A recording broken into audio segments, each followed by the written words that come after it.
For centuries, nations have gone to war over oil, land, and power. But a new, more valuable commodity is now at the heart of the next global conflict: water. While the world is focused on flashpoints in the Middle East and Eastern Europe, a silent slow-motion war is already being fought. A battle waged over rivers and dams. This isn't about military might or nuclear arsenals. It's about a fundamental human need, and the power to control it. The stakes are as high as they can possibly be, and America is being pulled into the current.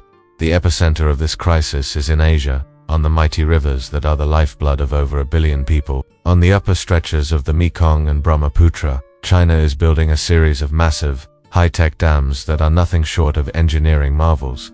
But these aren't just for power generation. These dams give Beijing an unprecedented ability to control the flow of water to its downstream neighbors, countries like India, Vietnam, Cambodia, and Thailand. From the Tibetan Plateau, Beijing now holds the ultimate strategic leverage. The consequences are already devastating. In India, farmers in its northeastern states face crippling water shortages and unpredictable floods, threatening the nation's food security. Along the Mekong, fishing communities in Vietnam and Cambodia are being decimated as the river's flow becomes erratic, killing off local ecosystems and leaving millions without a livelihood. This isn't a natural disaster. It's a strategic chokehold. China is effectively using water as a geopolitical weapon, giving it immense leverage over its neighbors without firing a single shot. But a silent war is still a war, and the pressure is building. How much longer can this go on?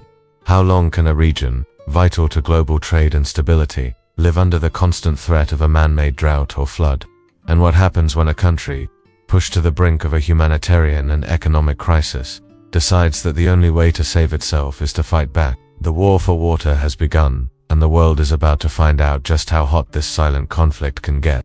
The silent war over water can only remain silent for so long. As the droughts worsen and crops fail, a downstream nation pushed to the brink decides it can no longer afford to wait.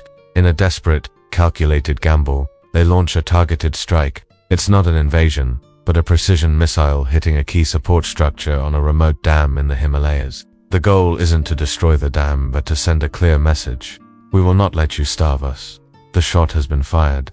The rules of engagement have just changed forever.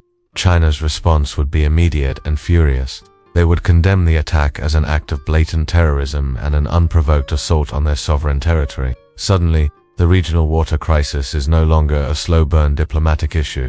It's a high-stakes military confrontation. Naval fleets are mobilized, troops are put on high alert, and the global community holds its breath. But this conflict isn't just a two-player game. America is immediately pulled into the current and finds itself in an impossible position. On one hand, the US has a long-standing strategic rivalry with China.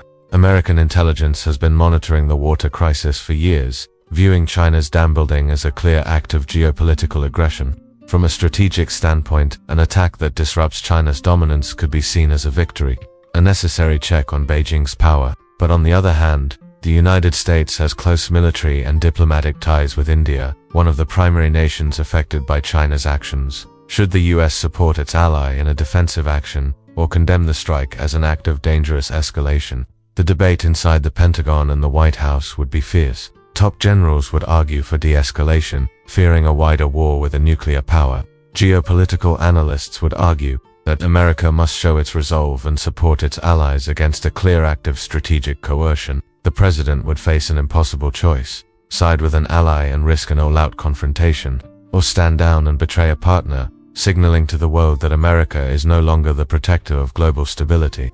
This isn't a battle over ideology or borders. It's a brand new kind of war fought over a resource that's more fundamental than oil, and America is now caught in the crossfire. The missile has landed, and the world holds its breath. But regardless of the immediate military response, a greater truth has been revealed. The first shot in a new kind of war has been fired, and it's a war not over land or ideology, but over the most fundamental of all resources: water.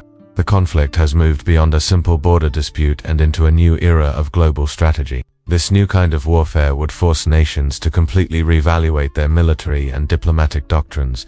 Water security would become a top-tier national security priority for every major power. Nations that once focused on building up their navies or air forces would now pour billions into building up their resource cores. Specialized military units designed to protect dams, pipelines, and desalination plants. Satellite surveillance would be retasked to monitor river levels and reservoir capacities. AI-driven systems would analyze climate patterns and predict future droughts. Turning meteorological data into a strategic weapon, this conflict would also expose the vulnerabilities of global infrastructure. A high-tech nation could use cyber warfare to remotely open a rival's dam gates, causing a devastating flood, or shut them down entirely, creating a man-made drought. The war for water would be fought not just with missiles, but with keystrokes and algorithms. Suddenly, a nation's most valuable asset is not its army, but its ability to control and protect its digital infrastructure. In the end, this red zone scenario isn't just about a potential war between two nations, it's about a wake-up call for humanity. For decades, we've treated our planet's most precious resources as infinite. But this event would prove they are finite and can be weaponized. It would show the ultimate folly of our past conflicts and how unprepared we are for the challenges of the future. The crisis would redefine the concept of a superpower, proving that true power isn't about controlling territory, but about controlling the very resources that sustain life. The world would be faced with a chilling question as the planet's water supply dwindles. How many more silent wars are waiting to ignite?